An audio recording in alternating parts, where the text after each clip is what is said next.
வணக்கம் மக்களே. நான் நம்ம கார்த்திக். இந்த வீடியோல எதை பத்தி பார்க்க போறோம் அப்படின்னு பார்த்தீங்கன்னா, தனுஷ் அவரோட டைரக்ஷன்ல ஏஆர் ரஹ்மான்ஸோட மியூசிக்ல சன் பிக்சர்ஸ் ப்ரொடியூஸ் பண்ணி ராயன் அப்படிங்கிற ஒரு படம் ரிலீஸ் ஆக போகுது. சரி, இப்போ ரீசெண்டா வெளியிட்டிருக்காங்க. அதை பத்தி பேசலாம் அப்படிங்கிறதுக்காக இந்த வீடியோ மேக் பண்ணியிருக்கோம். இதை ஃபர்ஸ்ட் டைம் நம்ம சேனல் பார்த்தீங்கன்னா செக் பண்ணி பாருங்க. நம்ம சேனல்ல நிறைய வீடியோஸ் இருக்கு.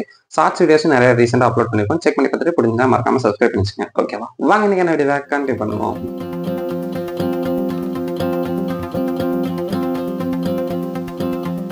ராயன் படத்தை பத்தி பேசுறதுக்கு முன்னாடி நம்ம தனுஷ் சாரை பத்தி கண்டிப்பா பேசித்தாகணும். 2002ல கஸ்தூரி ராஜா அவரோட டைரக்ஷன்ல வெளியான படம் தான் துள்ளுவதோ இளமை அப்படின்னு சொல்லி ஒரு படம் ரிலீஸ் ஆகுது. அந்த படத்துக்கு ஹீரோவா நடிக்கிறவர் அவரோட பையனையே நடிக்க வைக்கிறாரு. ஆனா ஃபர்ஸ்ட் நீ தான் இந்த படத்துக்கு ஹீரோ அப்படின்னு சொல்றப்ப அவர் தனுஷ் சார் வந்து நான் நடிக்க மாட்டேன் அப்படின்னு சொல்லிட்டு கையை வதறி விட்டுட்டு போயிருக்காரு. இல்ல நான் நடிக்கணும்னு சொல்லிட்டு மறுபடியும் அவங்க ஃபோர்ஸ் பண்ணி நடிக்க வச்சு அந்த படம் நல்லா ஹிட் ஆகாட்டி அதுக்கப்புறம் அவங்க அண்ணனோட டைரக்ஷன்ல நிறைய படம் நடிக்கிறாரு. அவங்க அண்ணன் வேற யாரும் இல்ல, செல்வராகவன் சார். அவரோட டைரக்ஷன்ல புதுப்பேட்டை, காதல் கொண்டேன் இது மாதிரி படங்கள்லாம் வந்து தனுஷுக்கு வந்து ஸ்டார்டிங் ஸ்டேஜ்லயே ஒரு அவர் வந்து அவரோட நடிப்பு திறமையால மட்டுமே வந்து நல்லா ஒரு மக்கள்கிட்ட போய் நல்லா ரீச் ஆயிட்டார். அவரோட உடல் தோற்றம் அதெல்லாம் பார்த்துட்டு நிறைய பேர் கிண்டல் பண்ணியிருக்காங்க. அப்படி இருந்தாலுமே நான் என்னோட டேலண்ட் வச்சு நான் கண்டிப்பா வந்துடுவேன் அப்படிங்கிற ஒரே நம்பிக்கையோட நடிச்சு இப்ப பாத்தீங்கன்னா தமிழ் சினிமாவில் டாப் 10 ஹீரோவை எடுத்து பாத்தீங்கன்னா அதுல ஒரு ஆளா நம்ம தனுஷ் சார் தான் இருப்பாரு கண்டிப்பா. அப்படி வந்து அவர் நடிப்புல மட்டும் இல்லாம டைரக்ஷன்லயும் அவரோட திறமையை காட்டுறதுக்காக இதுக்கு முன்னாடி பவர் பாண்டி அப்படிங்கிற ஒரு படம் டைரக்ட் பண்ணியிருந்தாரு. அதுவுமே ஓரளவுக்கு நல்லா தான் ஓடி இருந்துச்சு. இப்ப அதுக்கு அடுத்து அப்படியே பாத்துட்டீங்கன்னா இப்ப ராயன் அப்படிங்கிற ஒரு படத்தை டைரக்ட் பண்ணியிருக்காரு. ஸ்டார்டிங் ஸ்டேஜ்ல அவரோட பர்சனாலிட்டி பார்த்தே கிண்டல் பண்ணவங்க இவர் டைரக்ட் பண்ண போறாருன்னா மட்டும் சும்மாவா இருக்க போறாங்க, இவனால எப்படி டைரக்ட் பண்ண முடியும், தனுஷனால ஒரு படத்துல ஃபுல்லா ஹேண்டில் பண்ணி டைரக்ட் பண்ணிட முடியாது அப்படிங்கிற மாதிரி நிறைய சொல்லியிருந்தாங்க. ஆனா பவர் பாண்டியுமே வந்து ஒரு நல்ல கமர்ஷியலா ஒரு வெற்றி கொடுத்த படம் நல்லா டைரக்ட் பண்ணிருந்தாரு. இப்ப இந்த படத்தை பார்த்தாவே இந்த படம் வந்து கண்டிப்பா வெற்றி அடைஞ்சிடும் அப்படின்னு நம்மளே எதிர்பார்க்கிற ரேஞ்சுக்கு சூப்பரான ஒரு ட்ரீசர் வெளியிட்டிருக்காங்க. இது தனுஷா டைரக்ட் பண்ற 2வது படமா இருந்தாலும் இது தனுஷோட ஆக்டிங்ல வெளிவரது வந்து 50வது படம். தமிழ் சினிமாவை பொறுத்த வரைக்கும் ஒரு ஒருத்தர் வந்து ஹீரோவா நடிச்சு ஒரு 50 படம் தாண்டாரு அப்படிங்கிறப்ப 50வது படம் வந்து அவங்களுக்கு நல்லா போகாது அப்படிங்கிற மாதிரி ஒரு ஒரு கருத்து இருக்கு. ஆனா அந்த கருத்தை வந்து எல்லாருக்குமே இதாகுதா அப்படின்னு பாத்தீங்கன்னா ஒரு சிலர் வந்து அதை வந்து மாத்தி காட்டிடுறாங்க. அதுல முக்கியமான இடத்துல 50வது படம் சரியான ஹிட் ஆனது யாரு அப்படின்னு பாத்துட்டீங்கன்னா நம்ம தல அவரு தான். 50வது படம் மங்காத்தா. பாத்தீங்கன்னா அந்த மாதிரி ஒரு படம் அவரோட கெரியர்ல ஒரு முக்கியமான படமா தான் 50வது படங்கிறப்ப எல்லாருமே எதிர்பார்த்துட்டு இருந்தாங்க. அதுக்கேற்ற மாதிரி அந்த படம் ரிலீஸ் ஆகி மக்கள்கிட்ட போய் ஒரு சின்ன பசங்க அந்த டைம் ரிலீஸ் ஆன டைமிங்ல சின்ன பசங்கள்ல இருந்து பெரியவங்க வரைக்கும் அப்படி கொண்டாடின படம் தான் வந்துட்டு மங்காத்தா படம். அதுக்கடுத்து 50வது படம் ரொம்ப ஹிட் ஆனது யாருக்கு அப்படின்னு பாத்துட்டீங்கன்னா நம்மளோட விஜய் சேதுபதி சார். இப்பதான் ரீசெண்டா ரிலீஸ் ஆயிருந்துச்சு. மகாராஜா படம் எல்லாரும் பார்த்திருப்பீங்கன்னு நினைக்கிறேன். அந்த படம் பார்த்துட்டீங்கன்னா அதுவும் தமிழ் சினிமாவில் ஒரு முக்கியமான இடத்த பிடிச்ச படமா மாறி வசூல் ரீதியாகவும் நல்ல ஒரு பெரிய லெவல்ல சாதனை பண்ண படமா தான் இருக்கு. விஜய் சேதுபதி சாருக்கு 50வது படமா ரிலீஸ் ஆச்சு. அந்த வருஷத்துல இப்ப பாத்துட்டீங்கன்னா தனுஷ் வந்து 50வது படம் நடிக்கிறாரு. படம் ஒரு நடிகர்களோட வாழ்க்கையில முக்கியமான படமா பார்க்கப்படுது. அந்த வருஷத்துல பாத்துட்டீங்கன்னா இப்ப தனுஷ் சார் வந்து 50வது படம் அவரே நடிச்சு ஹீரோவா நடிச்சு அவரே டைரக்ட் பண்ணி வெளியே வரப்போகுது அப்படிங்கிறப்ப அவரோட ரசிகர்கள் அவ்வளவு எதிர்பார்த்து காத்துட்டு இருக்காங்க. அது மட்டும் இல்லாம இப்ப 50வது படம்ங்கிறது மட்டும் இல்லாம அந்த படம் ரிலீஸ் ஆகிற டேட் பாத்தீங்கன்னா தனுஷ் சாரோட பர்த்டேக்கு ஒரு 2 நாள் முன்னாடி தான் ரிலீஸ் ஆகுது. இந்த 50வது படம் மட்டும் நல்ல ஒரு சரியான ஹிட் ஆயிருச்சுன்னா அவரோட பர்த்டேக்கு ஒரு மிகப்பெரிய ட்ரீட்டா தான் இருக்கும் இந்த படம். படத்தோட ஓப்பனிங்லேயே பாத்துட்டீங்கன்னா தனுஷ் சார் வந்து ரத்த கரையோட உட்காந்துருக்காரு. அவங்களுக்கு சிஸ்டர் கேரக்டர் பண்ணிக்க துஷாரா விஜயன் வந்து அவங்க தண்ணி ஊத்துறாங்க. அந்த தண்ணியில இருந்து அப்படியே ரத்தம் கரைஞ்சு ஓடுற மாதிரி காட்டுறாங்க.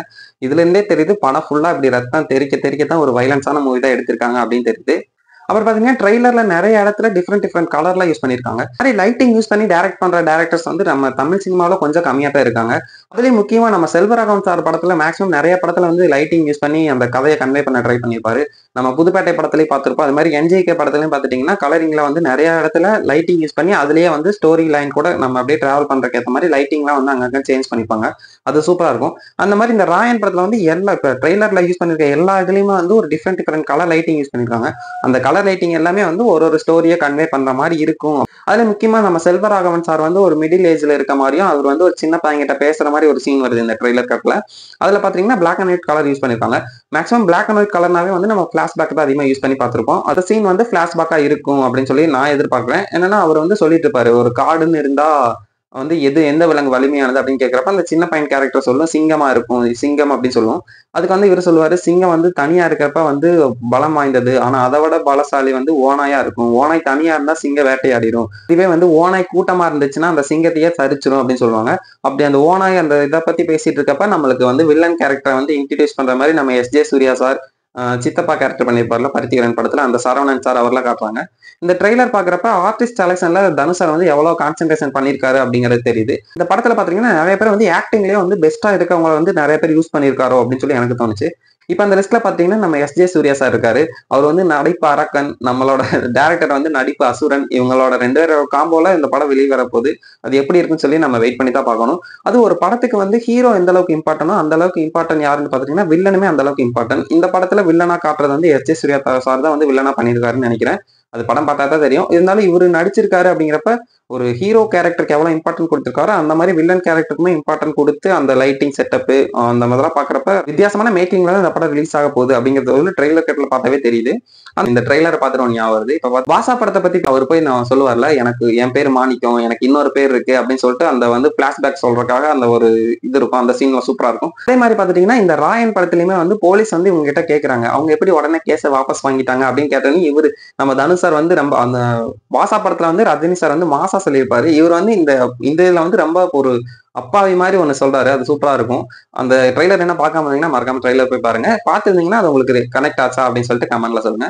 பார்த்தீங்கன்னா, இவர் சொல்லுவாரு, நான் வந்து போய் கெஞ்சி கேட்டேன். அதனால விட்டுட்டாங்க அப்படின்னு சொல்லுவாங்க. அவர் வந்து மாசா சொல்லியிருப்பாரு. இவரு கெஞ்சி கேட்டேன்னு சொல்லிட்டா, நான் அப்படியே பார்த்தீங்கன்னா, அதுக்கப்புறம் வந்துட்டு தான் இந்த மாரி பிளட் எல்லாம் தெரிச்ச மாரி அந்த மாரிலாம் காட்டியிருப்பாங்க. இது மாரி சொன்னப்பயே தெரியுது, இவருக்கு வந்து 2 விதமான முகங்கள் இருக்கும். அந்த மாரி பாசா படத்துல எப்படி தன்னோட ஃபேமிலிக்கு ஏதாச்சும் ஒண்ணுன்னா, நம்ம எந்த அளவுக்கு எக்ஸ்ட்ரீமா எந்த லெவல் வரைக்கும் போவேன் அப்படிங்கிற மாரி நம்மளோட ரஜினி சார் பண்ணியிருப்பாரோ, அது மாரி இங்கேயுமே வந்து அவங்களுக்கு 2 தம்பி இருக்காங்க, ஒரு தங்கச்சி இருக்காங்க. அவங்க ஃபேமிலிக்குள்ள ஏதாச்சும் ப்ராப்ளம் வந்தா, இவரும் எந்த எக்ஸ்ட்ரீம் வரைக்கும் வேணாலும் போவேன் என் ஃபேமிலிக்காக. அந்த மாரி ஒரு ஸ்டோரி லைனா இருக்கும் அப்படின்னு நான் எதிர்பார்க்கிறேன். அது வந்து படம் வந்தா தான் அதுவுமே தெரியும். என்ன மாரி ஸ்டோரி லைன் மூவ் ஆகுதுன்னு சொல்லிட்டு. ஆனா இவரு வந்து நம்மளோட ஃபேமிலிக்கு வந்து ரொம்ப இம்பார்ட்டன்ஸ் குடுக்குறவரு அப்படிங்கிறது வந்து இந்த ட்ரெய்லர் கட்லயே தெரியுது. அடுத்ததா நம்ம இசை புயல் ஏ.ஆர். ரஹ்மான் சார் தான் வந்து இந்த படத்துக்கு மியூசிக் போட்டிருக்காரு. ஏ.ஆர். ரஹ்மான் சார் வந்து எனக்கு தெரிஞ்சு நான் சின்ன பையன்லேருந்து இப்ப வரைக்கும் டிராவல் பண்ணதுல அவர் படம் ஒண்ணு ரிலீஸ் ஆகுது. அவரோட மியூசிக்ல ஒரு படம் ரிலீஸ் ஆகுதுன்னா, அதுல ஒரு 2 பாட்டு, 3 பாட்டு இருக்குன்னா, அது ஒரு பாட்டுனாச்சும் கண்டிப்பா நம்ம லூப்ல போட்டு கேட்கிற மாரி இருக்கும். அந்த மாரி இப்ப ரீசென்ட்டா வெளியாற படங்கள்லயுமே அத அவரு கண்டிப்பா கேரி ஓவர் பண்ணிட்டு தான் இருக்காருன்னு சொல்லி தான் ஆகணும். அது மாரி இந்த படத்துல வந்து பார்த்துட்டீங்கன்னா, "என் உசிரே" அப்படின்னு சொல்லிட்டு ஒரு அவரோட சிங்கிங்ல ஒரு பாட்டு வந்திருக்கு. அந்த பாட்டுமே வந்து இப்ப ரீசென்ட் டைம்ல அதுதான் லூப்ல எல்லாரும் போட்டு கேட்டுட்டு இருக்காங்க. அது கரெக்ட்டா அந்த குறிப்பா அவரோட வாய்ஸ்ல வர அந்த போர்ஷன்ஸ் வந்து நம்ம சோசியல் மீடியா எல்லாத்துலயுமே இன்னைக்கு வரைக்கும் ட்ரெண்ட்ல இருக்கிற சாங் அப்படின்னு சொல்லிட்டு கண்டிப்பா மியூசிக்ல வந்திருக்கிற இந்த படம் மறுபடியும் நான் ஒரு இசை புயல் அப்படிங்கிறத ப்ரூவ் பண்ற மாரி அது அந்த குறிப்பா பாட்டு வந்து வேர்ல்டு வைடா ரொம்ப ட்ரெண்டா பேசப்படுது. இன்னும் படம் வெளி வந்ததுக்கு அப்புறம் தான் இன்னும் பேக்ரவுண்ட் ஸ்கோர் அதெல்லாம் பார்த்தா இன்னும் எவ்வளவு பெஸ்ட்டா அவரோட ஒர்க்க குடுத்திருக்காரு அப்படிங்கிறது தெரியும். நீங்க இந்த ராயர் படத்தோட ட்ரெய்லர் என்ன பார்க்காம இருந்தீங்கன்னா போய் செக் பண்ணி பாருங்க. அது மட்டும் இல்லாம படம் வந்து 26 ரிலீஸ் ஆகுது. அது தியேட்டர்ல போய் பார்த்துட்டு உங்களுக்கு எப்படி இருந்துச்சு அப்படின்னு சொல்லிட்டு இந்த வீடியோ கமெண்ட்ல சொல்லுங்க. இல்லாட்டி நம்மளுமே வந்து படம் பார்த்துட்டு நம்மள ரிவ்யூ போடுவோம். அந்த இதுல படம் பார்த்ததுக்கு அப்புறம் வந்துட்டு அந்த ரிவ்யூக்குள்ள கமெண்ட் பாக்ஸ்ல வந்து உங்களுக்கு படம் புடிச்சிருந்துச்சா இல்லையா அப்படிங்கிறத கமெண்ட் சொல்லுங்க. மறக்காம நம்ம சேனலை சப்ஸ்கிரைப் பண்ணி வச்சுட்டு போயிருங்க. ஓகேவா?